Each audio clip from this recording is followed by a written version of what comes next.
L'excellence, al-ihsan contre la dunya. A'udhu billahi minash shaytan ar-rajim. Bismillahir rahmanir rahim. Jamal al-din al-gharib.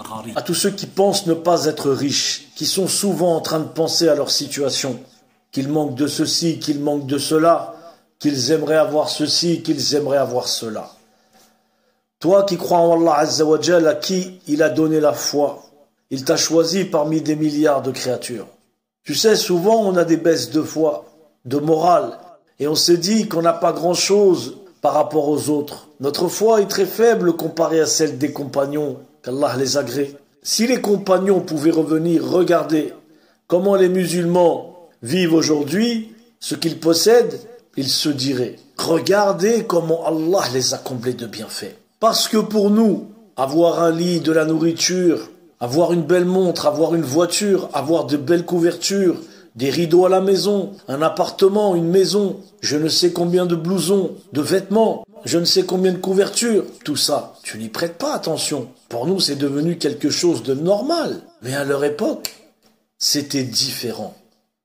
Tout ce que tu possèdes toi aujourd'hui, même si tu crois que c'est peu, pour eux, il n'y avait que l'élite qui possédait tout ça. Alors tu vas me dire, c'est normal. Si on aurait vécu à leur époque, nous aussi on aurait eu presque rien ou le minimum. On aurait vécu comme eux. C'est pas comme ça qu'il faut penser. Il faut te dire tout simplement, regarde ce que eux ils avaient et ce que toi tu as. Peu importe l'époque. Et même avec ça, on n'est pas content.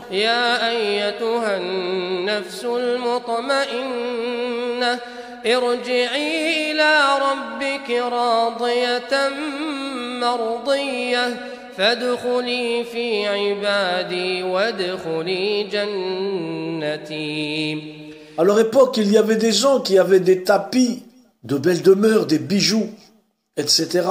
Il y avait aussi beaucoup de luxe et de confort à leur époque. Mais eux, ils connaissaient la valeur de chaque chose. Pour toi, c'est rien d'avoir une télé, un frigo, un micro-ondes, une gazinière, un sèche-linge, un lave-vaisselle, des meubles, une armoire, des couvertures, de la vaisselle, de beaux tapis. Pour toi, c'est rien.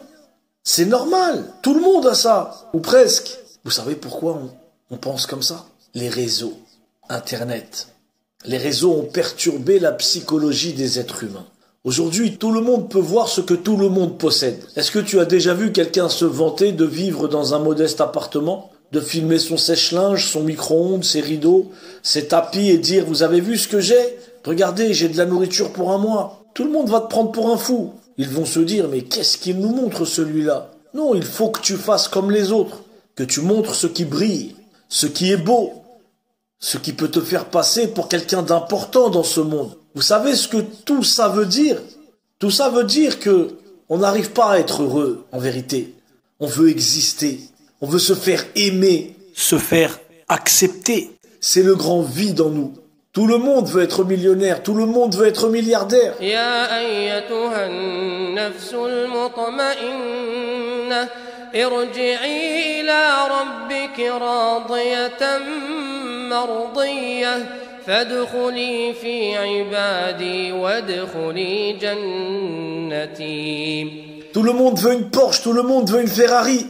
Tout le monde veut un yacht, tout le monde veut un jet privé. Il suit une personne sur Instagram qui a un yacht et lui aussi il veut un yacht.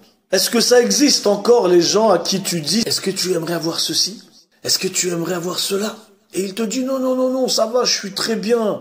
Les transports en commun, franchement, c'est top. C'est super, tu peux aller partout et très rapidement. Alhamdoulilah. » Ou quelqu'un qui a une petite voiture pas chère et qui te dit « Ah non, franchement, alhamdoulilah, elle me convient très bien, elle m'emmène où je veux, elle me fait pas de problème, alhamdoulilah. » Tu lui dis « Mais regarde, il y a cette Mercedes, je te l'offre gratuitement. » Qui va refuser? Les gens vont te dire « Mais c'est normal d'accepter, on te la donne, pourquoi tu vas refuser ?» Alors sache que le prophète, paix et bénédiction d'Allah sur lui, a refusé le confort de ce bas monde, alors qu'il aurait pu avoir tous les trésors de ce monde.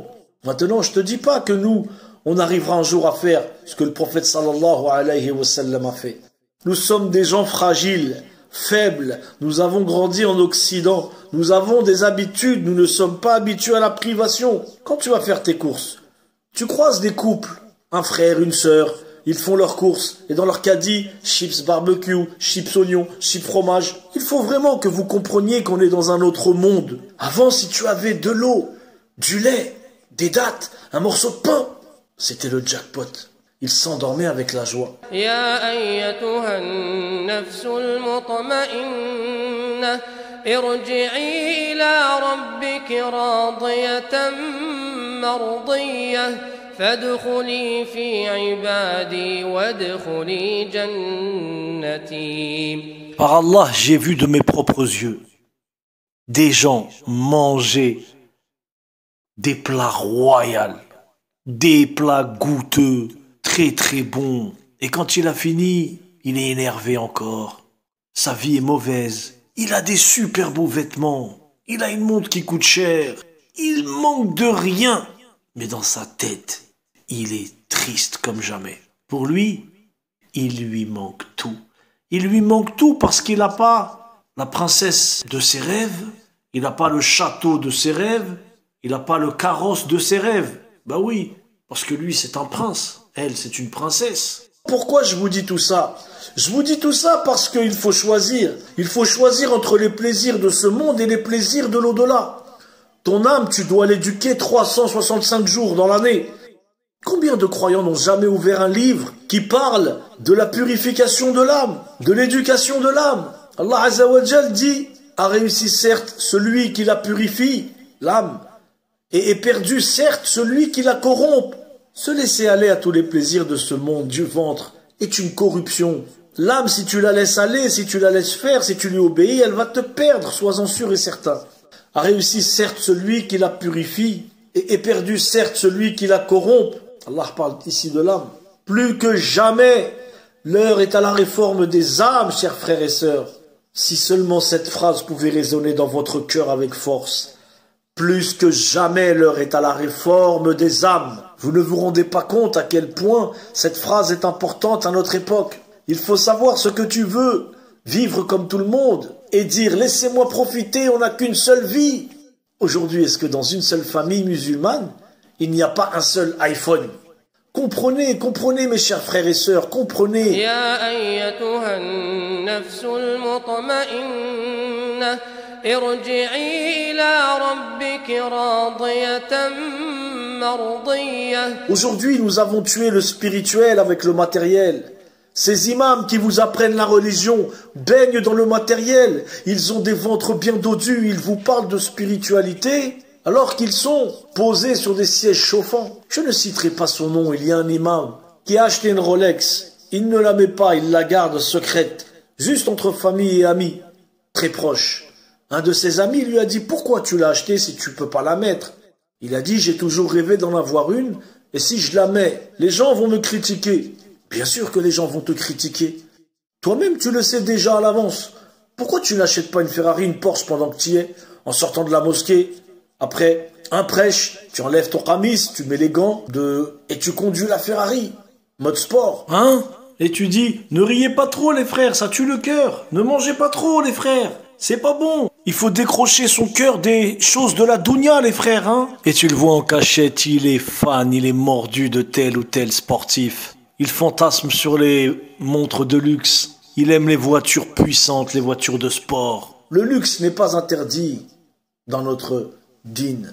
Mais aujourd'hui, le problème, c'est que au moins, si on avait le luxe, mais aussi la spiritualité, la profondeur spirituelle, notre âme serait apaisée. Et l'âme apaisée n'a que faire de tout ce luxe. L'âme apaisée n'a que faire de ce bas monde. Mais quand tu es pieux, que ta foi est puissante, que ton âme est apaisée, tu n'as que faire de ce bas monde et de tout ce qu'il contient. Les compagnons, parmi eux, des califes, ils pouvaient avoir tout ce qu'ils rêvaient. Et pourtant, quand tu les voyais, certains disaient, c'est pas possible. Il n'est pas calife, celui-là. C'est un pauvre.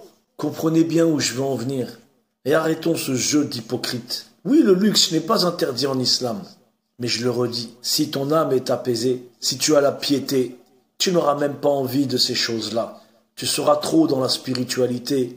Et la nourriture de la spiritualité, c'est les adorations, la science. Tu ne penses même pas au matériel de ce monde. La spiritualité, c'est comme si que c'était un véhicule de luxe qui n'existait même pas dans ce monde. La Ferrari à côté de ce luxe est comme un moucheron.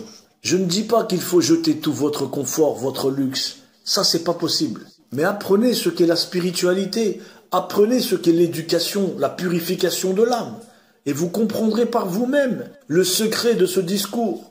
Pour ceux qui ne connaissent pas encore ces trésors cachés, allez les découvrir. Ça, c'est une vraie chasse au trésor. La spiritualité et l'éducation de l'âme. L'éducation spirituelle et la purification de l'âme font partie de la mission des prophètes. Elles sont l'objectif des gens pieux et déterminent le succès ou l'échec auprès d'Allah Azza wa Jal. Écoutez ce hadith qui est très important, très intéressant. Jabir, qu'Allah l'agrée, relate que le messager d'Allah, sallallahu alayhi wa sallam, passa par le marché, entouré de ses compagnons, et tomba sur le cadavre d'un chevreau, aux petites oreilles. Il prit, saisit son oreille, puis il demanda, « Lequel d'entre vous voudrait la voir pour un dirham ?» Ils répondirent, « Pour rien au monde, on aimerait la voir. Qu'en ferait-on » Le prophète sallallahu alayhi wa sallam poursuivit, « Aimeriez-vous la voir ?» Ils dirent, « Par Allah, même s'il était vivant, il aurait un défaut car il a de petites oreilles. Que dire maintenant qu'il est mort ?» Alors le prophète sallallahu alayhi wa sallam déclara, « Par Allah, ce bas monde est bien plus insignifiant auprès d'Allah que ceci ne l'est pour vous. » Subhanallah. Vous avez entendu? Subhanallah. Et maintenant, quand tu vas voir un plus jeune, ou n'importe qui d'autre qui n'est pas dans la spiritualité, dans l'éducation de l'âme, tu lui cites ce hadith, est-ce que tu crois qu'il va le comprendre? Mais bien sûr que non. Il ne va pas le comprendre. Pour lui, les belles choses de ce monde comptent, elles ont de l'importance. Arriver à ce degré de piété n'est pas facile. Il faut travailler sur soi. Il faut cheminer vers Allah Azza wa Jal avec sincérité. Pas comme certains imams qui ont des Mercedes sièges chauffants et des ventres bien dodus. À notre époque, les sociétés musulmanes se sont éloignées de la vie spirituelle. Les gens se sont rués, ils ont couru avec un acharnement incroyable sur la vanité de ce monde, délaissant l'une des branches les plus importantes de la foi, à savoir la purification de l'âme et l'effort pour atteindre le degré de l'excellence, al-ihsan.